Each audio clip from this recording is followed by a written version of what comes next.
तो दोस्तों एक जमाना था जब फिल्में हीरो हीरोइन और विलन के इर्द गिर्द ही शुरू होती थी और उनके इर्द गिर्द ही खत्म हो जाती थी। लेकिन वक्त के साथ सिनेमा भी इवॉल्व किया। जो रियलिस्टिक सिनेमा है, जो स्टोरी बेस्ड और कैरेक्टर बेस्ड सिनेमा है, वो धीरे धीरे मेन स्ट्रीम होता गया और कैरेक्टर्स को लोग सिर्फ हीरो हीरोइन के अलावा भी कैरेक्टर्स को देखने सिनेमा हॉल में आने लगे। आज हमारे साथ मौजूद है एक ऐसे ही बेहद बेहतरीन कैरेक्टर एक्टर जिनकी भूमिका किसी फिल्म में छोटी बड़ी कैसी भी हो, लेकिन अगर ये स्क्रीन पे आएंगे तो आपके दिमाग में एक छाप छोड़ जाएंगे। आप जब सिनेमा हॉल से बाहर निकलेंगे तो पूरी फिल्म में जो इन्होंने कैरेक्टर प्ले किया होगा वो आपके दिमाग में बस गया होगा। तो आज हमारे साथ जिंदा डेमोक्रेसी के इस बेहद खास कार्यक्रम फनकार में मौजूद हैं संदीप बोस। संदीप जी, बहुत बहुत स्वागत है आपका।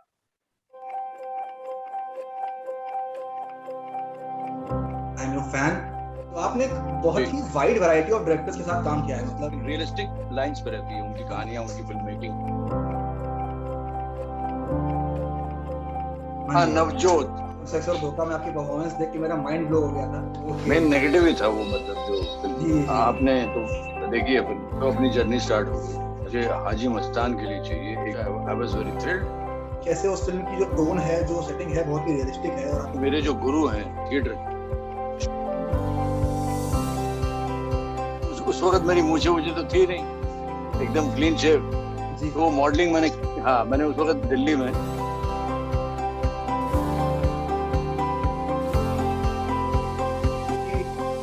डार्क में कहीं ना कहीं एक कॉमिकल अंडरटोन रहती है। उन्होंने ये बात बोली थी, वो भी अब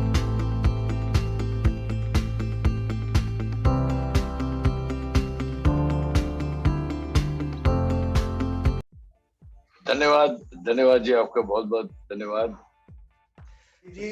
सबसे पहला सवाल मेरा ये है कि बोले ही लंबे टाइम से ये कोरोना पैंडेमिक चल रहा था, तो ये कोरोना पैंडेमिक के बाद जो शूटिंग शुरू हुई है, अभी कोरोना ऐसा नहीं है कि खत्म हो गया है, अभी भी उसकी दूसरी लहर चल ही रही है। तो कोरोना पैंडेमिक के बाद जो मूवीज की शूटिंग शुरू हुई है उसमें क्या प्रिकॉशंस लेने पड़ते हैं और क्या माहौल रहता है सेट जी? अभी तो फिलहाल मेरी शूटिंग हुई थी जी, ठीक कोरोना के मतलब लॉकडाउन के करीब 2-3 महीने बाद जी, 2 महीने बाद जी। लेकिन वो बहुत ही कम, 2-3 दिन का एक स्पेशल अपीयरेंस मैंने किया था एक वेब सीरीज में जी जी जी। तो उसमें तो थोड़ा बहुत प्रिकॉशन था, मतलब वो तो बॉम्बे के बाहर ही था शूट, एक्चुअली थाने से आगे। बॉम्बे में एक जगह है घोड़बंदर, तो घोड़बंदर के पास ही एक शूट हुआ था करीब 2 दिन का। लेकिन उसमें तो वही मास्क पहनना, और जब आप जब शॉट देंगे तो मास्क निकाल दीजिए, और आप जब क्या बोलते हैं सैनिटाइजर वगैरह इस्तेमाल करिए, ये सारी चीजें हैं। तो उसके बाद महाराष्ट्र में मेरा शूट हुआ नहीं, उसके बाद मेरा गोवा में। तो गोवा में तो ऐसा कुछ था ही नहीं।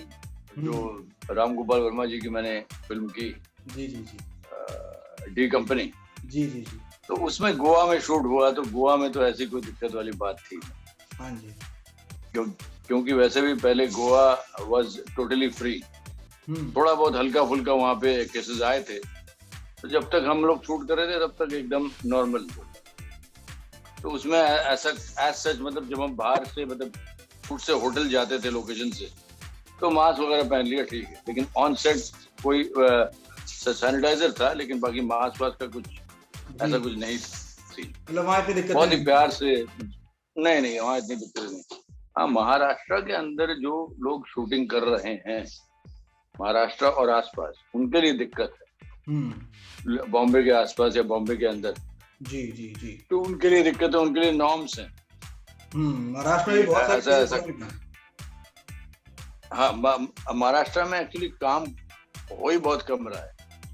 लोग इसी डर से ये इंजेक्शन वो कराओ, टेस्ट कराओ, फलना कराओ, इसकी फीस दो, उसकी फीस दो, डॉक्टर रखवाओ, वो अवॉइड करने के लिए लोग मध्य प्रदेश, आपके लखनऊ यूपी में, और आपके अपना उत्तराखंड में मैक्सिमम लोग शूट। जी जी। संदीप जी, आपने वैसे अभी अपनी आने वाली फिल्मों की बात करी, तो आने वाली फिल्मों के पहले मैं अगर आपके पिछले काम की बात करूं, तो आपने एक बहुत ही वाइड वैरायटी ऑफ डायरेक्टर्स के साथ काम किया है। मतलब राम गोपाल वर्मा से लेके दिवाकर बनर्जी से लेके प्रकाश झा, सुभाष कपूर से लेके अनीस बज्मी तक, तो ये सब अपने अपने तरीके से बहुत ही डिफरेंट काइंड ऑफ फिल्म बनाते हैं। तो अगर मैं आपसे पूछूं कि एक तरफ दिवाकर बनर्जी और एक तरफ अनीस बज्मी, तो इन दोनों डायरेक्टर्स के साथ काम करने में क्या डिफरेंस होता है, क्या सेट का क्या माहौल रहता है, मतलब आप कुछ बताइए हमें। मतलब अनीस बज्मी जी के साथ मैंने एक छोटा सा इम्पोर्टेंट रोल किया था फिल्म प्यार तो होना ही था में। जी जी। बहुत सालों पहले की बात है। लेकिन और दिवाकर क्या है, दिवाकर के साथ मैंने फिल्म की थी लव सेक्स और धोखा, वो मेरे बचपन के दोस्त भी हैं। अच्छा जी। दिल्ली में हमारे पड़ोसी भी हैं वो। जी जी। थे, मतलब अभी तो खैर शिफ्टेड टू बॉम्बे, मतलब सालों हो गए। फिर वो एड फिल्म डायरेक्टर बने, फिर यहाँ पे दिल्ली में भी थे उसके बाद। लेकिन दिवाकर की जो फिल्म मेकिंग की जो पद्धति है वो डिफरेंट है। वो बहुत ही अलग टाइप का सिनेमा उन्होंने मतलब वो बना जी, जो कि रियलिस्टिक लेवल पे भी है। मतलब उसमें कमर्शियल पुट रहता है लेकिन बहुत कम, लेकिन रियलिस्टिक लाइंस पे रहती है उनकी कहानियां, उनकी फिल्म मेकिंग एक्सपेरिमेंटल लेवल पे रहता है। जबकि अनीस बज्मी जी टोटल ही कमर्शियल मेकर, जी जी, टोटल ही बड़े स्टार कास्ट को लेके फिल्में बनाते। हाँ जी। लेकिन दिवाकर ने आप देखिए इतने सालों में बहुत सारे एक्टर उनकी फिल्मों से निकले हैं। राजकुमार राव, राजकुमार की और मेरी पहली फिल्म थी लव सेक्स और धोखा। जी जी। और उसमें ही नुसरत भरूचा थी, जो आज स्टार है जी, जो मेरी बेटी बनी थी फिल्म। हाँ जी हाँ जी हाँ जी। और हाँ, फिर वो अपना एक दो लड़के और थे जो उसमें थे, लव सेक्स और धोखा में थे, एलएलडी में थे। वही लक्की में एक लड़का था जो इसमें आया था, ये फुकरे में था। हाँ जी, उसका नाम भूल रहा हूँ, जो सरदार है ना, नवदीप शायद से। हाँ कुछ ऐसा कुछ नाम है, नवजोत नाम मैं भूल रहा हूँ। हाँ नवजोत। जी जी जी, नवजोत की भी पहली फिल्म वही थी। हाँ जी हाँ जी। वही लकी है, जब उसकी उम्र थी 15 साल, उसको दिवाकर उसके लिए उनको फिल्म फेयर अवार्ड भी दिया गया था शायद। हाँ हाँ जी जी, हाँ जी। तो उनका एक अलग आयाम है, एक अलग उनकी मतलब फिल्म मेकिंग का स्टाइल बहुत डिफरेंट है दिवाकर का। हाँ जी। और अनीस जी का तो टोटली कमर्शियल फिल्में हैं, वो स्टारों को लेके फिल्में बनाते हैं। लेकिन इन लोगों ने दिवाकर ने कई नए लोगों को लेके फिल्में बनाई और उनको ब्रेक। जी जी जी जी। संदीप जी, दिवाकर बनर्जी की आप बात कर रहे हैं, तो मतलब मैं पर्सनली आपको फिर से बताना चाहूंगा कि लव सेक्स और धोखा में आपकी परफॉर्मेंस देख के मेरा माइंड ब्लो हो गया था। और थैंक यू सो मच। इस तरीके से आपने वो एक मेल मिसोजिनिस्टिक फादर का जो न्यूएंसेस पकड़े थे, मतलब मैं खुद थिएटर बैकग्राउंड से हूँ, मैंने भी 3-4 साल एक्टिंग की है मंडी हाउस में। ओके। अच्छा वाह। मतलब एक जूनियर के हैसियत से अगर मैं बोलूं कि जो आपने न्यूएंसेस पकड़े थे, वो मतलब वो परफॉर्मेंस मुझे ही, पूरी फिल्म तो बहुत अच्छी थी लेकिन आपकी परफॉर्मेंस मुझे याद रह गई सच में। जी जी जी, थैंक यू। लव सेक्स और धोखा जो थी बहुत ही अलग टाइप की फिल्म थी। पूरी फिल्म शायद मोबाइल कैमरा और हैंडी कैम से शूट हुई थी। हाँ, मतलब handycam, flycam, bodycam जी। तो उस फिल्म का में काम करने का एक्सपीरियंस क्या था, हमारे दर्शकों के साथ प्लीज आप शेयर करिए। उस फिल्म में काम करने का एक्सपीरियंस बहुत जबरदस्त था, क्योंकि एक्चुअली मैं आपको बताऊं इसके पीछे एक वाकया है। मैंने एज ए असिस्टेंट डायरेक्टर भी काम किया है और एज ए कास्टिंग डायरेक्टर भी काम मैंने किया है। तो उस टाइम मेरी अपनी कास्टिंग एजेंसी थी।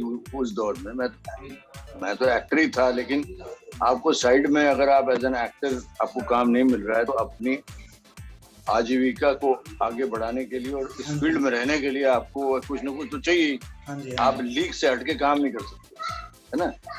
तो फिर मैं एज ए कास्टिंग डायरेक्टर मैंने काम किया।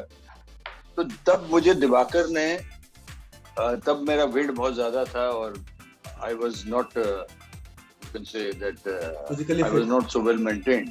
हाँ नहीं, physically fit but not well maintained, अपने आप को मेंटेन नहीं करता था। ठीक है, केयरलेस टाइप का एटीट्यूड था अपनी पर्सनालिटी के ऊपर।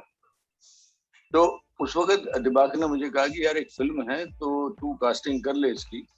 तो मेरे जो एकता कपूर जी के यहाँ से जो कास्टिंग डायरेक्टर है अतुल मोंगिया जी, और जो मेरा एसोसिएट डायरेक्टर है, उनको मैंने तेरा नंबर दे दिया, you be in touch with them. तो जब मैं उनके टच में रहा, कुछ एक्टर्स वगैरह, मेरी जो टीम थी सबने उनको भेजा ये एक्टर्स हैं ऐसा है।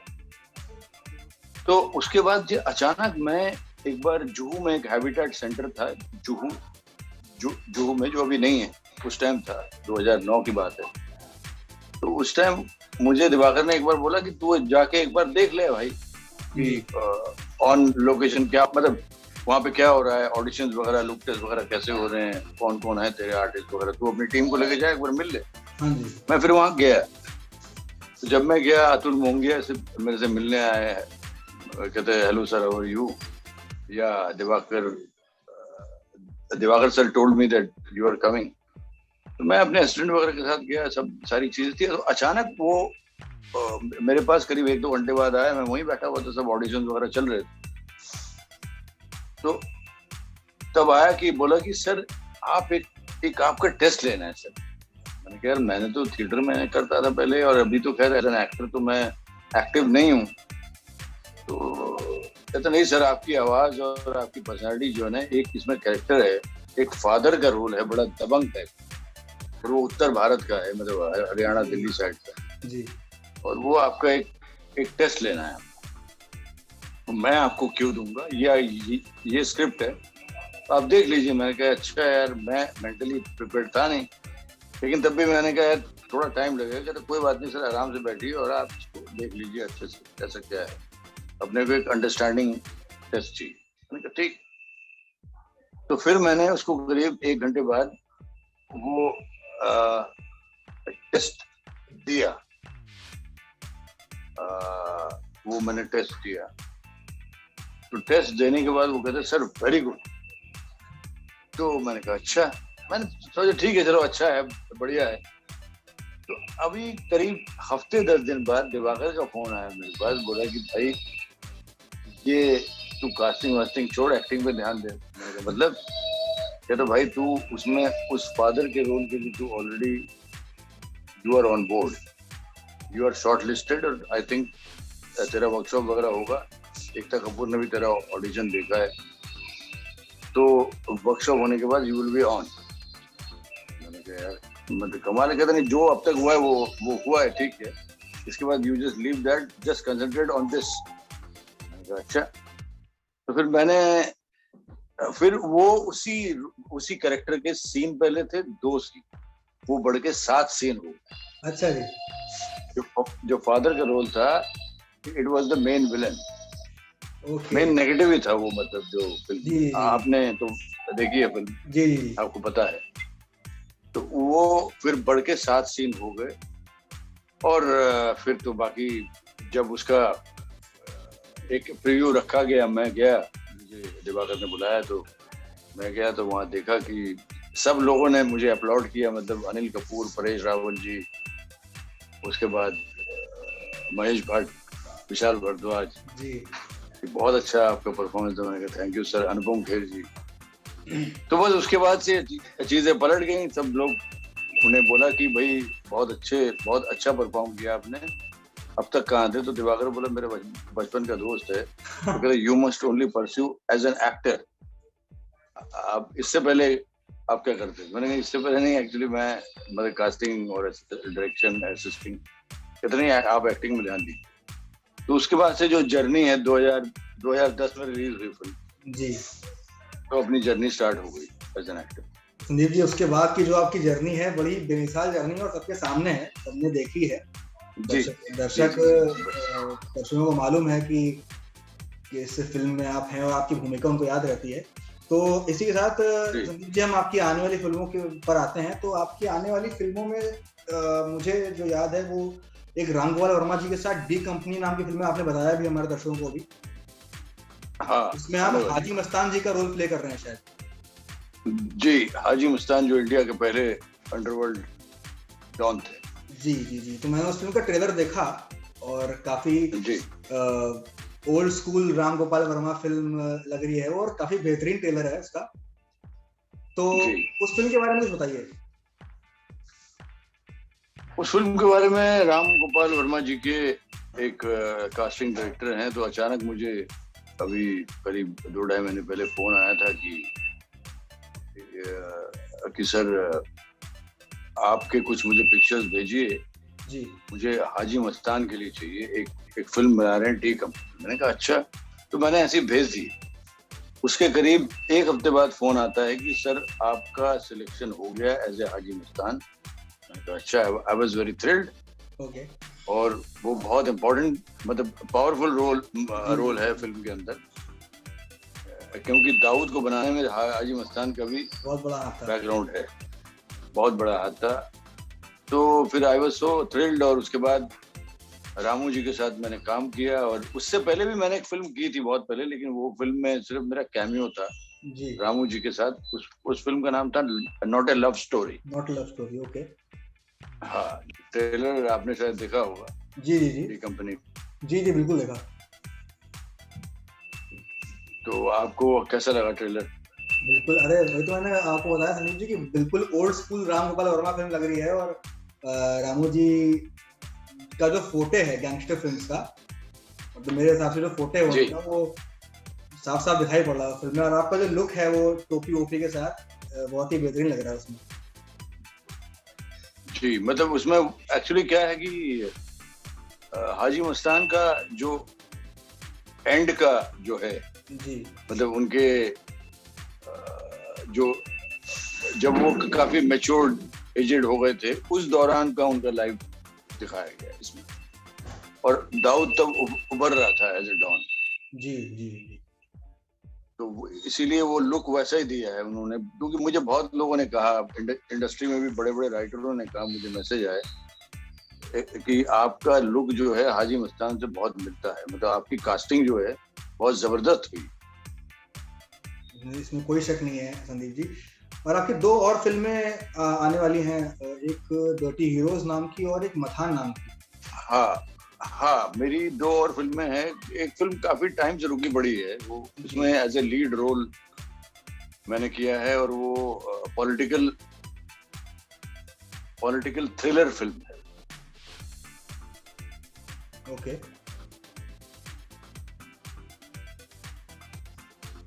शर्मा और अतुल करनी और अमित रेहान जी। तो वो काफी टाइम से अटकी पड़ी थी, मतलब लास्ट ईयर से, कुछ डीमोनेटाइजेशन के बाद से। तो वो भी शायद इस साल रिलीज होने वाली है जी। तो वो भी बहुत बहुत चैलेंजिंग रोल है उसमें, और काफी मेहनत हमने की थी हम सब ने जी। उसमें शायद आप एक क्राइम ब्रांच के ऑफिसर का रोल प्ले कर रहे हैं। हाँ, एक क्राइम ब्रांच ऑफिसर, जो उसमें ग्रे रोल है। अच्छा, मतलब वो हाँ, नेगेटिव भी है और पॉजिटिव भी है, दोनों शेड। बिल्कुल। जो आपकी एक और फिल्म है मथान, उसके बारे में बताइए।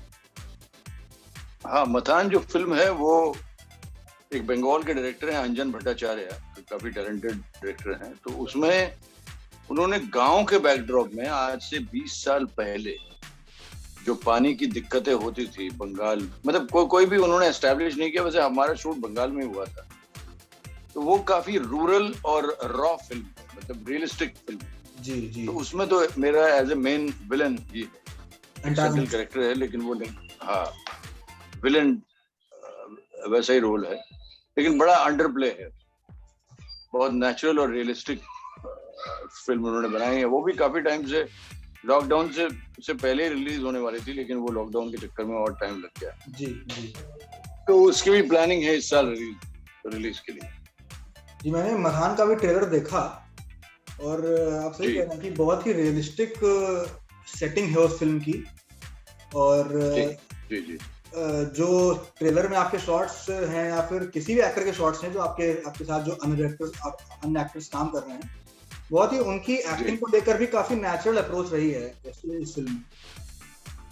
जी जी जी जी। वही तो मैं ये कह रहा था कि कुछ टेक्निकल इशू हो गया हो, कोई होता रहता है, तो हम अपना इंटरव्यू आगे बढ़ाते हैं। और हम लोग बात कर रहे थे आपकी फिल्म मथान के बारे में जी। तो उस फिल्म का ट्रेलर देखा मैंने, और हम लोग यही बात कर रहे थे कि कैसे उस फिल्म की जो टोन है, जो सेटिंग है, बहुत ही रियलिस्टिक है, और आपका जो कैरेक्टर है वो भी बहुत ही रियलिस्टिक सेटिंग या रियलिस्टिक टोन को प्ले कर रहा है, नेचुरल एक्टिंग जिसको हम लोग बोल सकते हैं आसान भाषा में।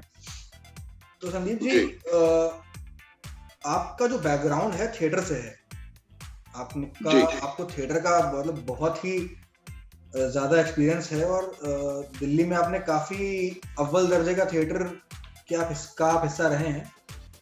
नेशनल स्कूल ऑफ ड्रामा से भी आपके ताल्लुकात रहे हैं। तो हाँ, मैं जी तो नेशनल स्कूल ऑफ ड्रामा से कैसे आप जुड़े थे, और थिएटर से आप कैसे जुड़े थे, और थिएटर से फिल्मों का जो किया आपने, उसका ट्रांजिशन क्या रहा, ये बताइए हमें कुछ। Actually national school of drama से मेरा जुड़ाव ऐसे था कि मेरे जो गुरु हैं थिएटर, शेखर वैष्णवी जी, वो नेशनल स्कूल ऑफ ड्रामा से पास आउट थे। वो राज बब्बर, नसीर साहब और ओमपुरी जी के बैचमेट थे। और उसके बाद उन्होंने निकलने के बाद ही वाज इंस्ट्रक्टर ऑल्सो, और उन्होंने अपना एक थिएटर ग्रुप खोला था, हस्ताक्षर। तो मैं जब कॉलेज में था जी, मैंने हिंदी, बंगाली, उर्दू प्लेस किए और इंग्लिश भी किए। मैंने बेरी जॉन जी के साथ एक प्ले किया था मैंने, the mighty acts of God, बहुत सालों पहले की बात, जब आई वाज इन कॉलेज, मतलब पास आउट 91 की बात। तो शेखर जी के ग्रुप में मैंने करीब 4 या 5 प्लेस किए जी। और के रैना जी के भी डायरेक्शन में मैंने, एम के रैना जी के डायरेक्शन में मैंने एक प्ले किया था। और उसके बाद कुछ बंगाली प्लेस भी किए थे, और फिर शेखर जी के थे। करीब गिने चुने, मैंने बहुत ज्यादा प्लेस नहीं किया, 8-10 प्लेस ही किए, लेकिन अच्छे लोगों के साथ जी। और वर्कशॉप भी लिए उनसे, शेखर जी से भी वर्कशॉप लिया है। तो शेखर जी मेरे गुरु ही हैं, जो कि बाद में संगीत नाटक एकेडमी के वो चेयरपर्सन भी रह चुके हैं, शेखर वैष्णवी, दिल्ली। उसके बाद फिर मैं, शेखर जी मुझे बोलते हैं कि भाई उस वक्त मेरी मूछें तो थी नहीं, एकदम क्लीन शेव जी। तो बाद में सब मतलब ऐसा ट्रेंड आया। तो शेखर जी कहते कि तुम्हारा चेहरा बड़ा चॉकलेटी है, तुम मॉडलिंग में ट्राई करो। अच्छा जी। तो मॉडलिंग मैंने उस वक्त दिल्ली में मॉडलिंग की थी, चेयरमैन शर्ट्स की, और चेयरमैन, चिराग दीन, और कुछ एड फिल्म वगैरह किए थे, अपट्रॉन के एड्स, और भी बहुत सारे। तो वहां से मुझे एक ऑफर मिला, तो कि भाई उन्होंने कहा कि भाई आप बॉम्बे क्यों नहीं ट्राई कर। अच्छा जी। क्योंकि तब तो मुंबई का बॉम्बे ही था ना। जी जी जी। मुंबई तो बाद में हुआ। तो वो बोलते हैं कि आप बॉम्बे क्यों नहीं ट्राई कर। तो फिर मैं बॉम्बे गया, और फिर वहां से अपना जो जर्नी है स्टार्ट हुआ। फिर मैं वापस आया दिल्ली, फिर मैंने जॉब भी किया, क्योंकि मेरे घर वालों ने कहा कि भाई इस लाइन के भरोसे तुम बैठ नहीं सकते। मैंने फिर जॉब वगैरह भी किया, एयरलाइन में था मैं जी, इंदिरा गांधी इंटरनेशनल एयरपोर्ट पे। फिर मैंने ट्रांसफर लिया बॉम्बे एयरपोर्ट। मैं जेट एयरवेज में भी था, स्विस एयर में था जी। तो उसके बाद फिर मैं वहां से मेरी जर्नी स्टार्ट हुई। मैं फिर दोबारा जब सेकंड टाइम बॉम्बे आया, तो मैं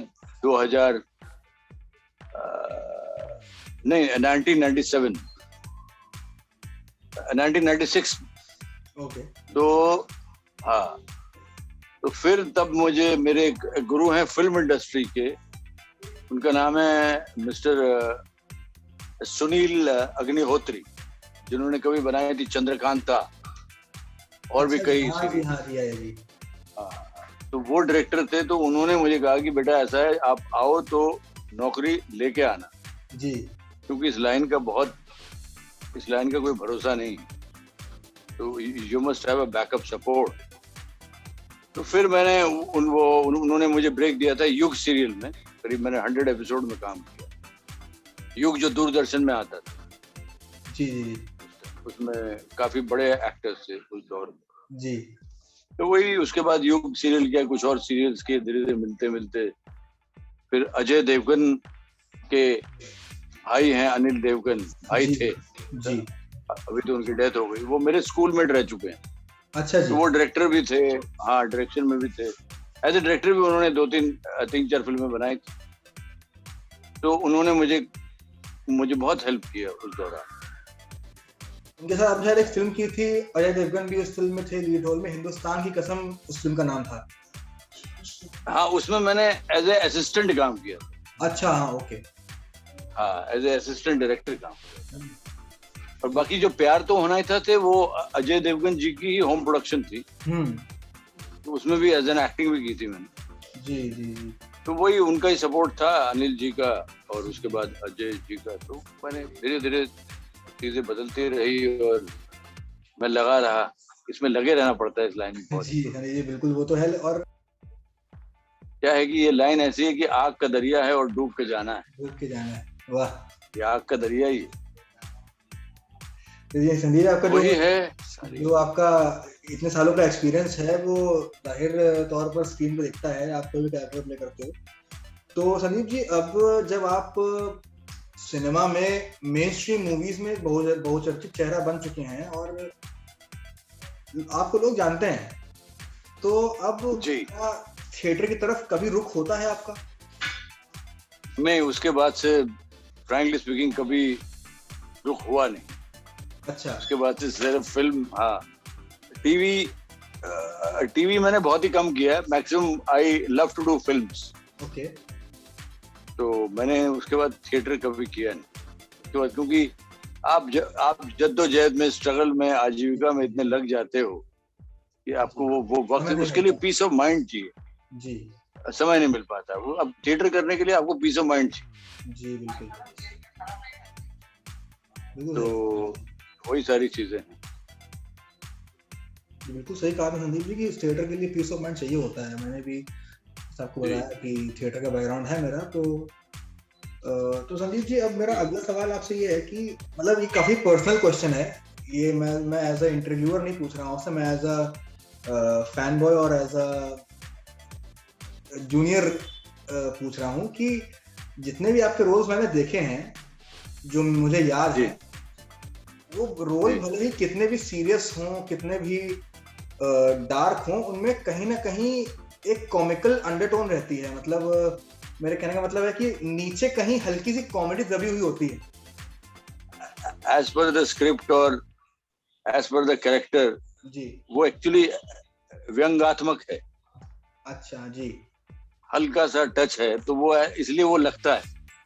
जी जी जी, वही मतलब आप किसी भी फिल्मों में देखिए, कॉमिकल अंडरटोन है आपके कैरेक्टर्स में, ये इंटेंशनल होता है कि मतलब आप खुद ही करते हो कि स्क्रिप्ट में लिखा होता है, स्क्रिप्ट में लिखा है उस तरह से? नहीं, स्क्रिप्ट के हिसाब से ये, और ये नेचुरल भी आ जाता है। जो कैरेक्टर रोल्स होते हैं, जैसे आपकी अगली मूवी कुछ टाइम में रिलीज हो ही जाएगी, डर्टी हीरोज नाम की, उसमें आपका लीड रोल है। हाँ, उसमें लीड रोल जी। तो किसी फिल्म में मुख्य भूमिका निभाने में और किसी फिल्म में एक कैरेक्टर रोल निभाने में क्या फर्क होता है? बहुत फर्क है। कैरेक्टर रोल्स का एक दायरा होता है कि ये कैरेक्टर की जर्नी इस फिल्म में यहाँ से यहाँ तक होगी, 15 मिनट की, 20 मिनट की, as per the story and as per the story graph. Okay. लेकिन लीड रोल है कि वो थ्रू रहता है। जी। लीड और सेंट्रल कैरेक्टर ऑलमोस्ट सेम ही, जैसे लीड नेगेटिव भी होता है और लीड पॉजिटिव भी होता है। हाँ, तो इसमें बहुत चैलेंजिंग था और बहुत मेहनत हम लोगों ने की थी इस फिल्म के लिए। थोड़ी सी ये डिले हो गई थी डिमोनेटाइजेशन के ऊपर, और पिक्चर ऑलमोस्ट कंप्लीट ही है, बस अभी थोड़ा सा उसका पोस्ट वगैरह बाकी है। तो महादेव के आशीर्वाद से आई थिंक बहुत जल्दी इस साल ही मई जून तक आशा करते हैं रिलीज की। जल्द से जल्द आपको इस फिल्म में देखना चाहते हैं और हम वेट करेंगे, और हम अपने दर्शकों से भी कहना चाहते हैं कि संदीप जी की आने वाली तीनों फिल्में, कंपनी, डर्टी हीरोज और मथान, दी कंपनी और मथान का ट्रेलर जो है वो यूट्यूब पर अवेलेबल है दर्शकों, वो आप जाके देख सकते हैं वहाँ पे। और डर्टी हीरोज नाम की जो फिल्म है, उसमें संदीप जी की मुख्य भूमिका है, वो बहुत जल्द महादेव के आशीर्वाद से रिलीज हो जाएगी। तो आप बिल्कुल प्लीज सिनेमा घर में जाके इस फिल्म को देखिए। और संदीप जी, अब इंटरव्यू अंत की ओर बढ़ रहा है, तो आपको जैसे इतना एक्सपीरियंस है, आपको थिएटर का भी एक्सपीरियंस है, आपको सिनेमा का ही वास्ट एक्सपीरियंस है, आपने एक वाइड वैरायटी ऑफ डायरेक्टर्स के साथ काम किया है, आपको पता होता है कि कैरेक्टर्स कैसे प्ले करने हैं, किसी कैरेक्टर को कैसे अप्रोच करना है। खैर ये सब बहुत ही टेक्निकल बातें हैं, लेकिन अंत में मैं आपसे ये रिक्वेस्ट करना चाहूँगा कि जो एस्पायरिंग एक्टर्स हैं या एस्पायरिंग डायरेक्टर्स हैं या एस्पायरिंग कोई भी है जो फिल्म इंडस्ट्री में काम करना चाहता है, as a director, as an actor, as a writer, या तो उसके लिए आप उसको क्या राय देना चाहेंगे, उसको क्या एडवाइस देना चाहेंगे? मैं यही एडवाइस देना चाहूंगा कि वो निष्ठा के साथ, सिंसियरिटी के साथ, मेहनत के साथ और अपने टैलेंट को उजागर करते हुए इस फील्ड में, इस क्षेत्र में लगे रहें जी। आज नहीं तो कल कामयाबी मिलेगी जी। लेकिन यह है कि हमारी इंडस्ट्री का कोई एक सेट कैलकुलेटेड फ्रेम नहीं, अब कब क्या हो जाए यू नेवर नो। बहुत से हमारे फील्ड में एक्टर बनने आए थे, डायरेक्टर बन गए। हाँ जी। डायरेक्टर बनने आए थे, वो डायरेक्टर भी बने, एक्टर भी बने, प्रोड्यूसर भी बन गए। तो यहाँ तो स्पॉट बॉय भी डायरेक्टर बने, ऐसे बड़े बड़े नाम हैं। तो यहाँ कोई भी ना सेट रोल नहीं है, यही है कि मेहनत के साथ अपने आप को नियत साफ रख के आगे बढ़ते रहना चाहिए जी। क्योंकि मैं कई लोगों से मिला भी हूँ जो लेजेंड लोग हैं, और एक दो के साथ तो काम भी किया मैंने। रजनीकांत जी के साथ मैंने दरबार फिल्म में एक छोटा सा कैमियो रोल किया था जी। क्योंकि मैंने एक्सेप्ट इसीलिए किया क्योंकि उनके साथ स्क्रीन शेयर करने का मौका मिलेगा। बहुत लोगों ने कहा आपने क्यों किया, इतना सा रोल है, उसमें कोई दम नहीं है, कुछ है ही नहीं। मैंने कहा इसीलिए क्योंकि मेरी एक चाह थी कि मैं उनके साथ स्क्रीन शेयर करूं जी। तो और बाकी सलमान भाई के साथ मैंने दबंग 3 की थी। खैर उसमें बहुत अच्छा रोल था, लेकिन अब ठीक है, बहुत सारे सीन एडिट हो गए, एक ही सीन रखा। और बाकी अमित जी से भी मिला हूं मैं किसी फंक्शन के दौरान, और धर्म जी से मिला हूं। मिठुन दास से मेरे अच्छे, मतलब मैं उनका फैन भी हूं और अच्छे रिलेशन है, बहुत ही आउटस्टैंडिंग एक्टर है वो। उन्होंने एक बार मुझे पर्सनली कहा था कि इस इंडस्ट्री में कामयाबी 90% तकदीर, ओनली 10% टैलेंट या फिर मेहनत। उन्होंने ये बात बोली थी, वो भी अपने दौर के बहुत बड़े सुपरस्टार रह चुके।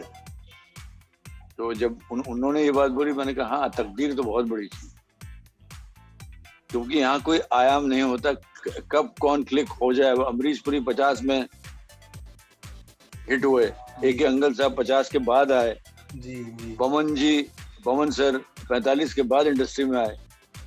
तो इसमें कोई वो सेट वो नहीं, बाकी अपनी मेहनत और नियत साफ हो, आगे बढ़ते चलो जी, और फोकस रखो अपने काम का, तो आपको कामयाबी आज नहीं तो कल मिलेगी। संदीप जी बहुत बहुत धन्यवाद अपना बहुमूल्य समय हमें देने के लिए। Thank you so much. आपको भी बहुत बहुत धन्यवाद। धन्यवाद सर, धन्यवाद, और उम्मीद है आपसे मुलाकात होती रहेगी। Sure 100%। Thank you sir, thank you so much. Thank you.